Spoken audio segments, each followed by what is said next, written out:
Now to talk about the movie everybody is really excited for, and I could just say, you know what?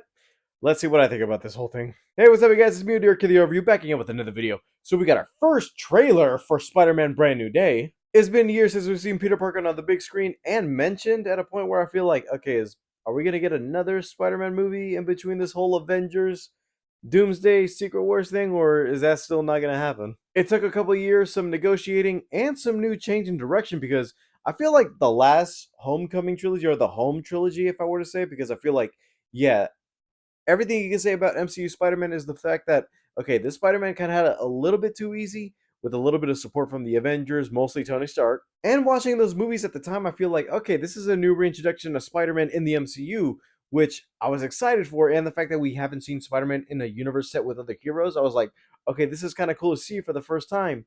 But then rewatching the movies, it's like, he's been a little bit too easy and safe for my taste.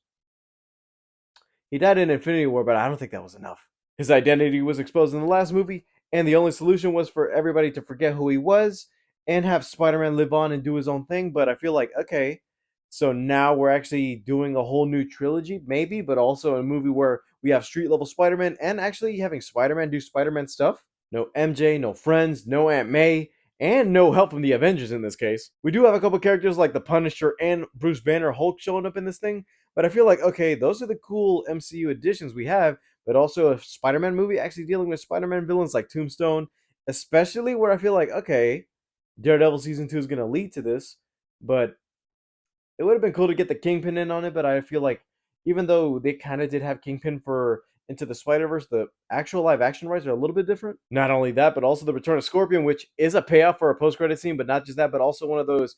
Yeah, in Homecoming, we did kind of see minor Spider-Man villains in the background, and this is one of the times where I'm like, okay, besides the Shocker, this is another villain we actually know is out there, and he's actually making his comeback.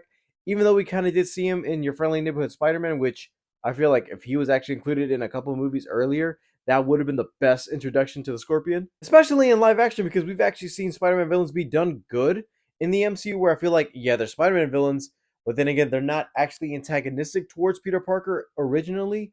But I feel like this actually has a good way to actually reintroduce that factor into this. So, enough talk. Let's get to the trailer.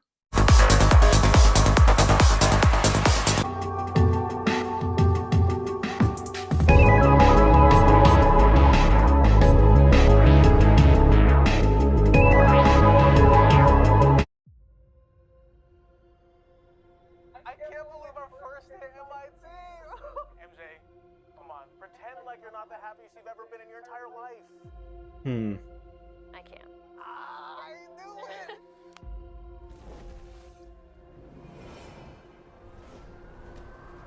Okay, now that was a good transition into the pose. Hi, Okay. my name is Peter Parker. You don't remember me, but we used to know each other. Something bad was going to happen. Classic and the Spider-Man only way to intro. Stop it was to make everyone forget about me. Because I'm not just Peter Parker. I'm Spider-Man. Kind of reminds me of the Amazing Spider-Man style. The hell, Frank? You just hit me with a van! Quit your whimpering. Suit yourself.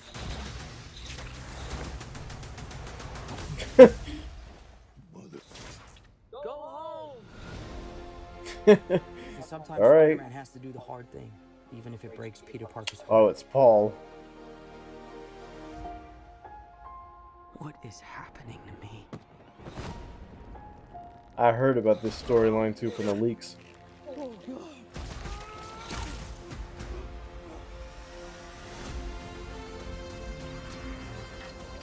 Excuse me, Dr. Banner. I need your help. What did you say your name was? If DNA is mutating, it could be enormously dangerous. Mutating. Spiders have 3 life cycles. When between cycles, it can leave the spider vulnerable to threats. We are faced with a danger that we can't control. Huh. One we can't even see. Stay out of my way. Kind of almost confirms one other character in this. You're losing it, kid. And for those spiders who make it through, it amounts to And the poses too.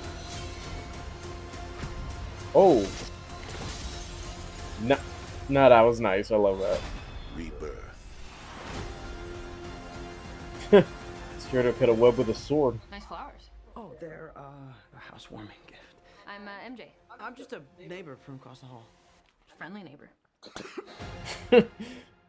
Unlike the usual, oh, this trailer was cool, I kind of want to give my actual thoughts and a little bit of pointing things out because I feel like it's one of those cases where I'm like, yeah, I could actually talk about the trailer and be like, oh, I enjoyed this and this and this, but there's also some stuff where I'm like, okay, I did hear a little bit in pieces from the leak trailer and also some stuff out there in the world and some things I noticed where I'm like, okay, there's some other benefits to actually doing it, but then again, it's one of those, I kind of don't want them to go that far because I feel like if they were to do that, it's a little bit one of those yeah, I don't want him to go through another tragedy in this case. The one thing I already know is that the fact that, oh, in this whole thing, he's actually going to get organic webs where, just like Toby, instead of him actually getting bit by the spider and actually having spider powers, this version, I wouldn't say exactly is going to go through that whole story, but I feel like it's going to go through that whole thing where instead of him actually, oh, getting organic webs naturally, it feels like instead of doing the whole Spider Man No More story, instead of, oh, I'm just gonna be quitting being Spider-Man, just like what they did in Spider-Man 2. I feel like it's gonna be taking a little bit of inspiration from that, but actually switch it on to where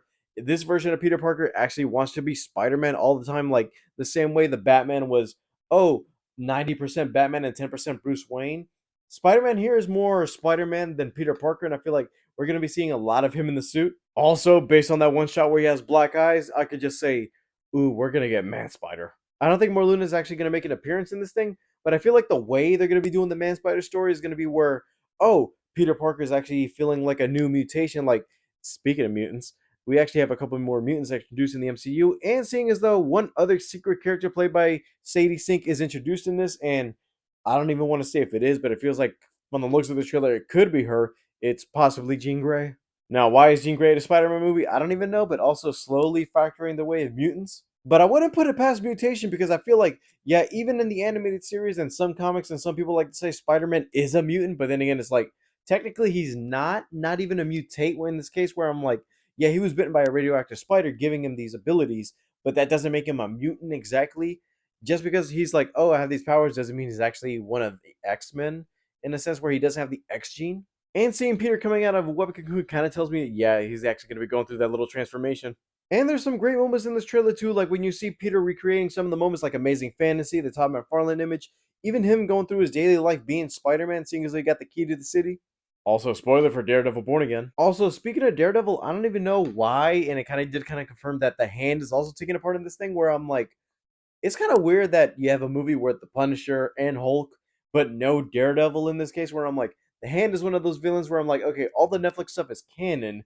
So does that mean are they still out there doing their thing while Born Again is still going on? Because I feel like, yeah, people could assume then the Defenders that, oh, the whole building collapsed and the Hand just died within it. But I'm like, yeah, the Hand doesn't work like that. They're basically almost like the League of Assassins. And the way that one figure comes off, another one grows back. And it's going to be something cool to see because I feel like Spider Man taking on ninjas is going to be something different. And seeing as though Dustin Daniel Cretton is the director for this one, that tells me he's going to put a lot of his Shang-Chi influence into this. Something I do kind of want to mention, but also it was kind of confirmed, is that the narrator for the trailer isn't even Tombstone. Because I was like, okay, in the leak trailer, I heard that it was Tombstone narrating the trailer, talking about a spider's life cycles. And it's funny because I was like, oh, Tobias from Black Lightning is actually the Tombstone in this because he actually kind of did voice him in the Into the Spider Verse animation, which I was like, that doesn't sound like his voice until I kind of heard later that it was confirmed that it's Keith David, where I'm like, he's in this movie. I don't know who he could be playing, but the fact that if I were to associate any kind of Spider-Man character with him, I was like, okay, based on what he was talking about spiders and their life cycles, I'm like, it would be kind of a deep cut, but also kind of a like a yeah. Then again, who would be a smart person to understand Spider-Man in this case and to actually talk about his DNA and stuff? I don't even want to push it that further if it could be that character, but we kind of did see him in the last movie, and I wouldn't be surprised if Keith David is actually playing Dr. Kirk Connors. At this point, you got to remember that Spider-Man doesn't even know these people yet as the people he would know in the MCU because I feel like yeah, Oscorp is not there. And your friendly neighborhood Spider-Man kind of did say, yeah, this is what it would look like if Spider-Man was actually reintroduced into the MCU with his own story and characters actually taking place in the world that is basically Spider-Man. But also seeing as though, yeah, I wouldn't mind if they actually recast it and changed a couple things because they kind of did do that there also. Even the look of this trailer is amazing too, no pun intended. Most of the scenes in this trailer look a little bit more touched up based on the last trilogy. And funny enough, I don't even know if it's just me, but it feels more like a Sony movie in this case where I'm like, you could say it's in the MCU and everything has the characters, but this feels like a little bit more clear. Everything's a little bit more downscaled than street level to where I'm like, yeah, you could say that Homecoming was street level, but it still feels like it's in the vein of the MCU where yeah, they have their little touch and style to it, but mostly all the MCU movies look starting to look the same. If you look every project, I could say it feels like every single MCU project has its own little okay, it was unique in phase 1.